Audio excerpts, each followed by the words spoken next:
Depuis qu'il a quitté l'émission Affaires conclues, Julien Cohen continue pleinement son activité d'antiquaire et ne souffre apparemment d'aucun problème financier.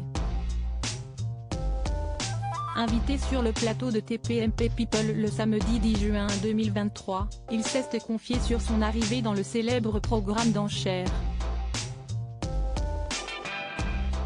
Julien Cohen était l'un des premiers antiquaires à rejoindre l'émission Affaires conclues en tant qu'acheteur. Même s'il a quitté le programme en mai 2022, il est aujourd'hui toujours aussi actif, à la différence près qu'il jouit maintenant d'une notoriété médiatique qui lui emmène encore plus de clients qu'auparavant. Invité sur le plateau de TPMP People le samedi 10 juin 2023, il a affirmé qu'il vivait très bien de son métier. Mais ne lui dites pas qu'il gagne de l'argent uniquement grâce à ses 5 années passées chez Affaires conclues.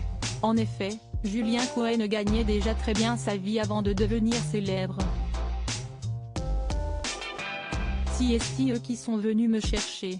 Si est à dire que c'était difficile de passer à côté de mes boutiques sans venir me chercher parce qu'elles sont quand même à hausse. Donc quand tu vas au plus, si t'as besoin de quelqu'un pour faire une émission, si t'es casteur, tu vas forcément passer par l'une de mes boutiques, a-t-il affirmé avec fierté. S'il a accepté ce rôle, l'antiquaire n'estime pas pour autant qu'être chroniqueur ou étaler sa connaissance à la télé est un métier. Une prise de position qui a immédiatement fait bondir Bernard Montiel, lui-même chroniqueur tous les soirs dans Touche pas à mon poste. Bah, il ne fallait pas demander un cachet dans ce cas-là, s'est-il indigné sur le ton de l'humour. Ce à quoi Julien Cohen lui a immédiatement répondu en riant « Ah mais je n'avais rien demandé et crois-moi, je n'avais pas besoin de se cacher pour vivre ».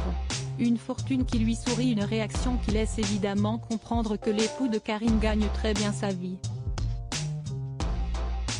L'origine de sa fortune, il en avait d'ailleurs déjà parlé dans les pages du magazine Closer en 2020.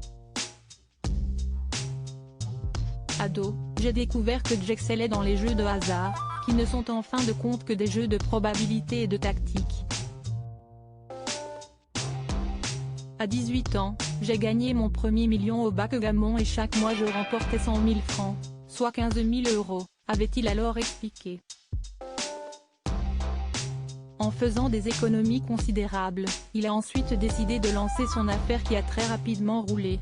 Je me fous de ce que pensent les gens.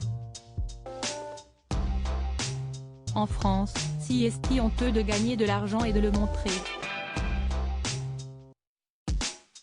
À Miami il y a des Lamborghini et des Porsche à chaque coin de rue, des mecs avec des grosses montres en or et des filles sculpturales dénudées. J'adore cette vision du monde, avait-il ensuite conclu, fier de sa réussite. Reste qu'il a introduit 2 de ses boîtes en bourse et qu'il aimerait, pourquoi pas, racheter une chaîne ou une boîte de production. Ambitieux.